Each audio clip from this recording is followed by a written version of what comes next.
अस्सलाम वालेकुम जी। ਜ਼ਿਮੀਂਦਾਰ ਭਰਾਓ ਕੀ ਹਾਲ ਹੈ? ਠੀਕ ਹੋ? ਜਿਸ ਤਰ੍ਹਾਂ ਦੇ ਤੁਸੀਂ ਜਾਣਦੇ ਹੋ, ਤੁਹਾਡਾ ਸਜਾਦ ਗੁੱਜਰ ਜਦੋਂ ਵੀ ਆਉਂਦਾ ਹੈ, ਕੋਈ ਨਾ ਕੋਈ ਇੱਕ ਚੀਜ਼ ਲੈ ਕੇ ਆਉਂਦਾ। ਅੱਜ ਅਸੀਂ ਲੈ ਕੇ ਆਏ ਹਾਂ ਅਮਾਈਨੋ ਐਸਿਡ। ਸਾਡਾ ਬ੍ਰਾਂਡ ਹੈ ਅਮਾਈਨੋ ਐਸਿਡ, ਉਹਦਾ ਨਾਮ ਹੈ ਟੀਫੂ, ਜਿਹੜਾ ਸਫਰੀ ਤੋਂ PSQC ਤੋਂ ਰਜਿਸਟਰ ਹੈ ਤੇ ਚਾਈਨਾ ਦੀ ਇੰਪੋਰਟ ਹੈ ਤੇ ਇੰਪੋਰਟਡ ਪੈਕਿੰਗ ਵਿੱਚ ਹੈ। ਇਹਦੇ ਵਿੱਚ 40% ਅਮਾਈਨੋ ਐਸਿਡ ਹੁੰਦਾ ਤੇ 17% ਨਾਈਟ੍ਰੋਜਨ ਹੁੰਦਾ ਹੈ। ਤੇ ਅਮਾਈਨੋ ਐਸਿਡ ਜਿਹੜਾ ਫ੍ਰੀ ਹੁੰਦਾ ਹੈ ਉਹ 35% ਇਹਦੇ 'ਚ ਹੁੰਦਾ ਤੇ ਨਾਈਟ੍ਰੋਜਨ ਜਿਹੜਾ ਫ੍ਰੀ ਹੁੰਦਾ ਹੈ ਉਹ 6% ਹੁੰਦਾ ਜੀ। ਤੇ ਇਹ 100% ਵਾਟਰ ਸੋਲਿਬਲ ਹੈ। ਇਹਦਾ ਹੁਣ ਫਾਇਦਾ ਕੀ ਹੈ? ਇਹਦਾ ਫਾਇਦਾ ਕਿ ਜ਼ਮੀਨ ਦੇ ਵਿੱਚ ਜਿਹੜੀ ਵੀ ਤੁਸੀਂ ਖਾਦ ਪਾਉਂਦੇ ਹੋ ਨਾ, ਉਹਦੀ ਸਪੀਡ ਨੂੰ ਤੇਜ਼ੀ ਨਾਲ ਵਧਾਉਂਦਾ ਹੈ।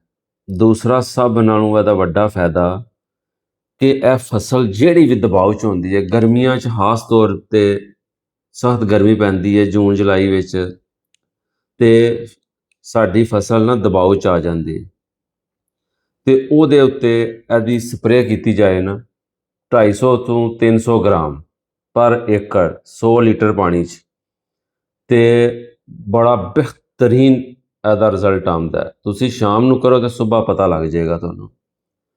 ਤੇ ਅਗਰ ਫਲੱਡ ਕਰਨਾ ਹੈ ਤੇ ਫਲੱਡ ਕਰਨਾ ਹੈ ਪਰ ਏਕੜ ਵਿੱਚ 2 ਤੋਂ 3 ਕਿਲੋ 2 ਤੋਂ 3 ਕਿਲੋ ਪਰ ਏਕੜ ਵਿੱਚ ਇਹਨੂੰ ਫਲੱਡ ਕਰਨਾ। ਸਪਰੇਅ ਕਰਨਾ ਤੇ 250 ਤੋਂ 300 ਗ੍ਰਾਮ। ਲੇਕਿਨ ਜਦੋਂ ਵੀ ਇਹਦਾ ਸਪਰੇਅ ਕਰਨਾ ਹੈ, ਇਹ ਚੀਜ਼ ਜ਼ਿਹਨ 'ਚ ਰੱਖਣੀ ਹੈ ਕਿ ਸਪਰੇਅ ਹਮੇਸ਼ਾ ਠੰਡੇ ਟਾਈਮ 'ਤੇ ਕਰਨੀ ਹੈ। ਮਤਲਬ ਜਾਂ ਤਾਂ ਸਵੇਰ ਕਰ ਲਓ ਤੇ ਜਾਂ ਸ਼ਾਮ ਨੂੰ ਸਪਰੇਅ ਕਰੋ। ਦਿਨ ਨੂੰ ਗਰਮੀ 'ਚ ਇਹਦੇ 'ਤੇ ਸਪਰੇਅ ਨਹੀਂ ਕਰਨੀ ਫਸਲ 'ਤੇ, ਵਰਨਾ ਇਹ ਨੁਕਸਾਨ ਦੇਗਾ। ਇਹ ਤੁਸੀਂ ਜਿਸ ਵਕਤ ਪਹਿਲਾਂ ਤਾਂ ਕਈ ਭਰਾਵਾਂ ਨੇ ਇਸਤੇਮਾਲ ਕੀਤੇ ਹੋਣੇ ਜਾਂ ਮੁਖਤਲਿਫ ਕੰਪਨੀਆਂ ਦਾ ਇਸਤੇਮਾਲ ਕੀਤੇ ਹੋਣੇ ਤੇ ਤੁਸੀਂ ਇਹਨੂੰ ਉਹਦਾ ਰਿਜ਼ਲਟ ਵੀ ਜਾਣਦੇ ਹੋ। ਲੇਕਿਨ ਇਹ ਅਸੀਂ ਸਪੈਸ਼ਲ ਚਾਈਨਾ ਤੋਂ ਤਿਆਰ ਕਰਵਾਇਆ ਕਿਉਂਕਿ 5 ਸਟਾਰ ਜਿਹੜੀ ਵੀ ਚੀਜ਼ ਲੈ ਕੇ ਆਉਂਦਾ ਹੈ, ਇਹ ਚੀਜ਼ ਯਾਦ ਰੱਖਿਓ ਕਿ ਆਪਣੀ ਉੱਥੇ ਫਾਰਮੂਲੇਸ਼ਨ ਕਰਵਾਉਂਦਾ ਹੈ ਚਾਈਨਾ 'ਚ। ਉਹੀ ਫਾਰਮੂਲੇਸ਼ਨ ਫਿਰ ਇੱਥੇ ਆਉਂਦੀ ਹੈ ਇੰਪੋਰਟਡ ਪੈਕਿੰਗ ਵਿੱਚ। ਇਹਦਾ ਸੈਂਪਲ ਪਹਿਲਾਂ ਜਿਸਲੇ ਮਾਲ ਉੱਥੋਂ ਫੈਕਟਰੀ 'ਚ ਨਿਕਲਦਾ ਚਾਈਨਾ 'ਚ ਉੱਥੇ ਹੁੰਦਾ, ਫਿਰ ਜਿਸਲੇ ਪੋਰਟ 'ਤੇ ਮਾਲ ਆਉਂਦਾ ਉਤਰਦਾ, ਫਿਰ ਉੱਥੇ ਸੈਂਪਲ ਹੁੰਦਾ। ਫਿਰ ਇਹਦਾ ਤੀਸਰਾ ਸੈਂਪਲ ਜਿਸਲੇ ਅਸੀਂ ਉੱਥੋਂ ਏਅਰਪੋਰਟ ਤੋਂ ਪੋਰਟ ਤੋਂ ਗੱਡੀਆਂ ਲਾ ਕੇ ਨਾ ਮੰਗਵਾਉਂਦੇ ਨੇ ਗੋਦਾਮਾਂ 'ਚ ਜਿਹੜੇ ਮਾਲ ਆਉਂਦਾ, ਮਾਲ ਉਤਰਨੇ ਤੋਂ ਪਹਿਲਾਂ ਅਸੀਂ ਪਹਿਲਾਂ ਉਹਦਾ ਸੈਂਪਲ ਕਰੀਦਾ, ਕਿਉਂਕਿ ਮਹਿਕਮੇ ਵਾਲੇ ਹਰ ਚੌਥੇ ਦਿਨ ਤੀਸਰੇ ਦਿਨ ਵੇਅਰ ਹਾਊਸ ਆਉਂਦੇ ਨੇ ਤੇ ਅਸੀਂ ਕਦੇ ਵੀ ਕੋਈ ਚੀਜ਼ ਐਸੀ ਵੇਅਰ ਹਾਊਸ 'ਚ ਨਹੀਂ ਰੱਖੀ ਜਿਹਦੀ ਵਜ੍ਹਾ ਨਾਲ ਕੱਲ੍ਹ ਨੂੰ ਸਾਨੂੰ ਕੋਈ ਮਸਲਾ ਪੈਦਾ ਹੋਵੇ।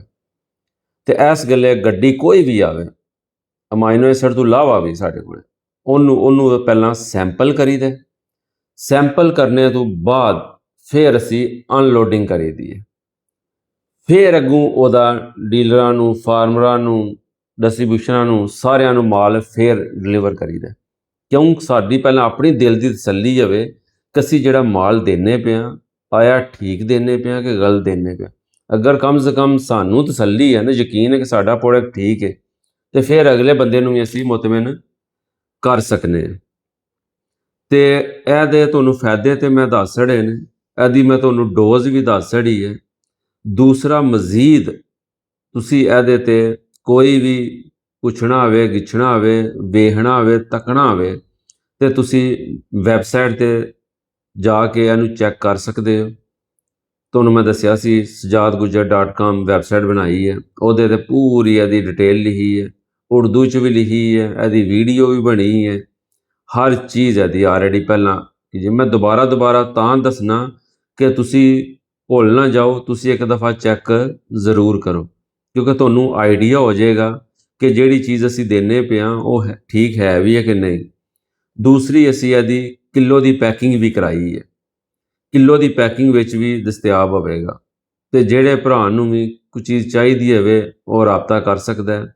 ਵੈਬਸਾਈਟ 'ਤੇ ਵੀ ਜਾਏਗਾ, ਵੈਬਸਾਈਟ 'ਤੇ ਵੀ ਕੋਈ ਚੀਜ਼ ਪਸੰਦ ਆਉਂਦੀ ਹੈ sajadgujjar.com 'ਤੇ, ਉੱਥੇ ਵੀ WhatsApp ਦੀ ਆਪਸ਼ਨ ਦਿੱਤੀ ਹੈ। WhatsApp ਦਾ ਬਟਨ ਦਬਾਏਗਾ, ਉਹ ਮੇਰੇ ਕੋਲ WhatsApp ਉਸੇ ਟਾਈਮ ਆ ਜਾਏਗੀ ਜਾਂ ਮੇਰੀ ਟੀਮ ਕੋਲੇ ਆ ਜਾਏਗੀ। ਤੇ ਕੋਈ ਵੀ ਹੈਲਪ ਦੀ ਜ਼ਰੂਰਤ ਹੋਵੇ ਤੇ ਤੁਹਾਡਾ ਸਜਾਦ ਗੁੱਜਰ ਹਰ ਟਾਈਮ ਹਾਜ਼ਰ ਹੈ। ਜਜ਼ਾਕ ਅੱਲਾ। अस्सलाम वालेकुम।